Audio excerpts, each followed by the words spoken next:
बिस्मिल्लाहिर्रहमानिर्रहीम। अस्सलाम वालेकुम फ्रेंड्स, मैं हूं सलमान सारी। कैसे हो आप सब? उम्मीद करती हूँ आप सब ठीक होंगे, अल्लाह पाक की रहमत से खैरियत से होंगे। तो आज मैं अपनी किचन में बना रही हूँ चने की दाल। तो आज मैं चने की दाल की रेसिपी आप लोगों के साथ शेयर करूँगी और मैं उम्मीद करती हूँ कि मेरी आज की रेसिपी आप लोगों को बहुत अच्छी लगेगी और आप इसे एक बार ट्राई ज़रूर करेंगे। तो चलिए शुरू करते हैं इसे बनाना। तो करते हैं बिस्मिल्लाह।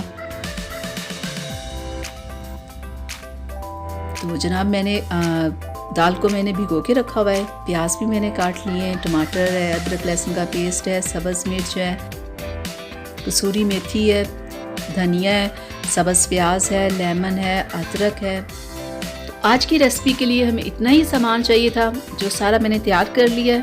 तो चलिए शुरू करते हैं इसे बनाना बिना टाइम ज़ाया किए। गैस पे मैंने प्रेशर रख दिया है। तो इसमें मैंने ऑयल डाल दिया है और ऑयल थोड़ा सा गर्म हो गया है। तो अब मैं इसमें डालूंगी प्याज।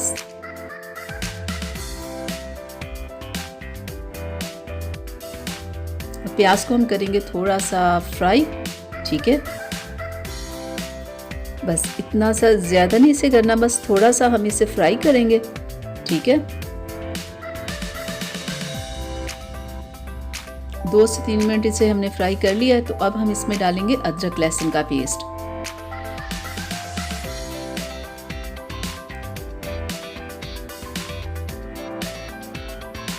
और अब हम इसे फ्राई करेंगे। अदरक लहसुन का जब भी पेस्ट डालो आप तो अच्छे से इसे फ्राई ज़रूर करो 3 से 4 मिनट। तो अब हम इसमें डालेंगे सब्ज़ प्याज और साथ ही हम इसमें डाल देंगे सब्ज़ मिर्च और साथ ही हम इसमें डालेंगे टमाटर।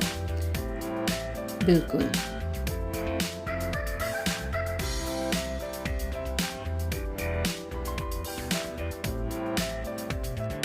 मसाले को फ्राई करते हुए बहुत टाइम लगता है और सारे खाने का जो टेस्ट होता है ना वो सिर्फ ये मसाले फ्राई पे होता है कि आप अच्छे से मसाले को फ्राई करो, दिल लगा के करो। टमाटर वैसे भी काफ़ी हार्ड होते हैं, इन्हें फ्राई होते में थोड़ा टाइम लगता है। तो ये देखिए काफ़ी ये हो गए। तो अब हम इसमें डालेंगे नमक, हल्दी पाउडर, रेड मिर्च,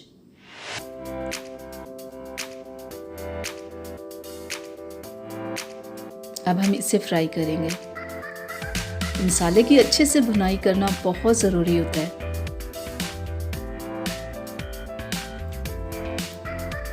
तो जब तक मसाला फ्राई हो रहा है तब तक आप लोगों से रिक्वेस्ट है मेरी, अगर अभी तक आप लोगों ने मेरे चैनल को सब्सक्राइब नहीं किया तो जल्दी से कर ले।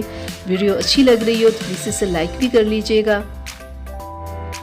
तो ये देखिए हमारा मसाला अच्छे से फ्राई हो गया है। ये आपको नज़र आ रहा होगा कैसे इसने बिल्कुल ऑयल को छोड़ दिया है। तो अब हम इसमें डालेंगे दाल, ठीक है। दाल को मैंने कम से कम मैंने इसमें 3 से 4 घंटों से भिगो के रखा हुआ था। दाल को भिगो के रखना बहुत ज़रूरी होता है, फिर ही आपकी दाल अच्छे से बनती है। तो 3 से 4 घंटों से मैंने भिगोया हुआ है। तो मसाला बिल्कुल हमारा तैयार है। तो अब हम इसमें डाल देंगे दाल। चने की दाल वाइट चावलों के साथ भी बहुत अच्छी लगती है, घी वाली रोटी के साथ भी बहुत अच्छी लगती है, नान के साथ भी आप अगर दाल खाओ तो बहुत ही मज़ा आता है इसे खाने का।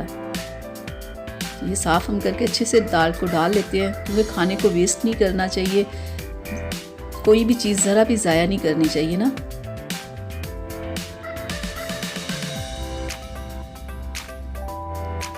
चलिए अब हम इसे मिक्स करके ना तो हम इसमें डालेंगे पानी।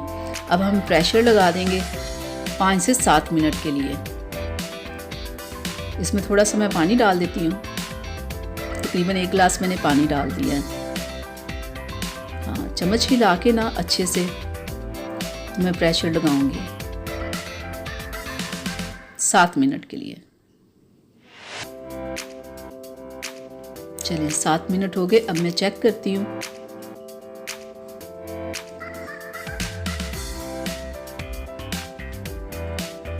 गरम था, थोड़ा मुश्किल हो गया ना। चलिए अब हम चेक करते हैं दाल को। दाल को चेक करना भी ज़रूरी होता है कि दाल आपकी गल चुकी है या नहीं। जितना भी आपको एक्सपीरियंस हो कि आप टाइम पे लगा लेते हो, इतनी देर प्रेशर लगाओ दाल गल जाती है, लेकिन फिर भी चेक करना ज़रूरी होता है। ये देखिए ये बिल्कुल गल चुकी है। हाँ, इतनी ही हमें चाहिए। कढ़ाई में मैंने दाल को निकाल लिया है।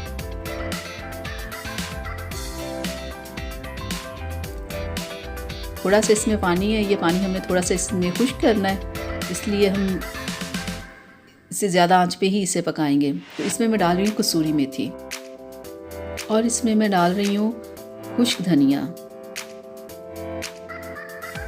और मैं इसमें डाल रही हूँ ज़ीरा।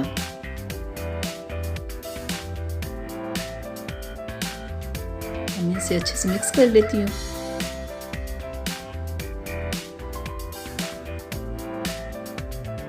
और मैं इसमें एक पूरा लेमन निचोड़ूंगी। ठीक है, लेमन का भी खाने में दाल में बहुत ही अच्छा टेस्ट आता है ना। ये खाने में ऐसे दाल में डालना भी चाहिए, और साथ में अगर लेमन रखा हुआ हो ना, लेमन और प्याज और खीरा, ये 2-3 चीज़ें अगर दाल के साथ हो तो बहुत मज़ा आता है दाल खाने का ना। और मैं ये गरम मसाला भी इस पर डाल दूँगी 1 चम्मच ना, ये घर का मैंने खुद बनाया हुआ है। और मैं इसे मिक्स कर लेती हूँ। ये ले जनाब, दाल हमारी तकरीबन बिल्कुल तैयार है। तो इसके ऊपर मैं डाल दूँगी धनिया। धनिया एक तो खाने की से खूबसूरती भी आ जाती है, खाने का एक जायका भी बढ़ जाता है, और वैसे भी धनिया के बहुत सारे फ़ायदे होते हैं। इसे हर सालन में ही डालना चाहिए। ये हमारी सेहत के लिए धनिया बहुत ज़रूरी होता है, बहुत सारी बीमारियों से हमें बचाता है। देखिए कितनी अच्छी सी खुशबू आ रही है। दिल कर रहा है घी वाला पराठा और फ़ौरन खा लें। मुझे तो खैर दाल बहुत पसंद है। तो ये ले जनाब, दाल हमारी बिल्कुल तैयार है। तो अब मैंने गैस को बंद कर दिया है। इससे ज़्यादा हमने दाल नहीं पकानी कि बिल्कुल वो खुश्क हो जाए। ठीक है, यहाँ तक ही हमने रखनी है। गैस मैंने बिल्कुल बंद कर दी है। तो अब हम इसे डिश आउट कर लेते हैं और मैं आपको दिखाती हूँ इसकी फ़ाइनल लुक। और दूसरा, हम दाल को तड़का भी लगा लेते हैं। ठीक है, बहुत सारे लोग दाल को तड़का नहीं लगाते, लेकिन तड़के वाली दाल भी अच्छी लगती है। तो मैं दाल को तड़का भी लगाऊंगी और मैं आपको दिखाती हूँ कि दाल को तड़का कैसे लगाना। पहले से हम निकाल लेते हैं दाल को।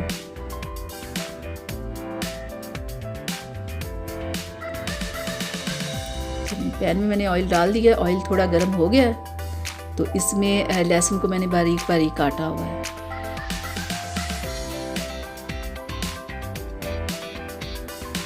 इसे हम अच्छे से फ्राई कर लेते हैं।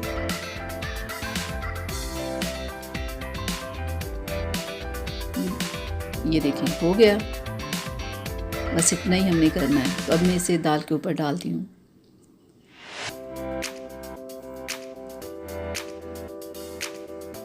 तो ये ले जनाब, आज की हमारी रेसिपी तैयार है। मज़ेदार दाल हमारी तैयार है। तो मैं उम्मीद करती हूँ कि मेरी आज की रेसिपी आप लोगों को अच्छी लगी होगी। तो प्लीज़ इसे लाइक शेयर ज़रूर कीजिएगा। अगर अभी तक आप लोगों ने मेरे चैनल को सब्सक्राइब नहीं किया तो प्लीज़ जल्दी से कर लें। अगर आप लोगों को मेरी रेसिपी अच्छी लगी हो तो इसको अपनी फैमिली फ्रेंड्स के साथ ज़रूर शेयर कीजिएगा। तो अब मुझे अगली वीडियो तक के लिए इजाज़त दीजिएगा। अपना बहुत सारा ख्याल रखिएगा। मुझे अपनी दुआ में याद रखिएगा। अल्लाह हाफिज़।